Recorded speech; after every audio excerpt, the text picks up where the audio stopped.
زبانی نیت کسی عمل میں نہیں ہے، بلکہ عمرے کے حوالے سے، حج کے حوالے سے جو کہا جاتا ہے نا کہ وہاں پر ہم حج اور عمرے کی نیت کرتے ہیں زبان سے بول کر، تو وہ بھی شیخ صالح عثیمین صاحب رحمۃ اللہ علیہ نے بڑا پیارا وہاں جواب دیا۔ انہوں نے کہا یہ نیت نہیں ہے عمرے کی اور حج کی، بلکہ یہ تو ہم بے عینی ہی وہ کام کرتے ہیں جیسے نماز پڑھتے ہوئے کہتے ہیں اللہ اکبر۔ اللہ اکبر نیت تو نہیں ہے نا؟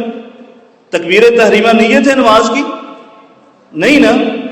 کہ نیت ہے؟ بولتے نہیں نیت ہے۔ تکبیر تحریمہ ایک رکن ہے نماز کا، نماز کے اندر داخل ہونا ہے، یعنی تکبیر تحریمہ کہا ہی اس کو اس لیے جاتا ہے کہ ہم نے اللہ اکبر کہہ کے اپنے اوپر ہر چیز حرام کر لیا، کھانا پینا، بولنا چالنا، دیکھنا دکھنا، ہم نماز کے اندر داخل ہو گئے۔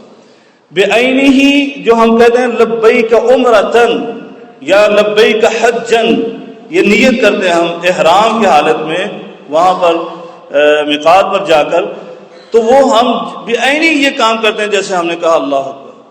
ہم اس وقت یہ کہتے ہیں کہ یا اللہ ہم نے عمرے کے یعنی احرام کے اندر داخل ہو گئے۔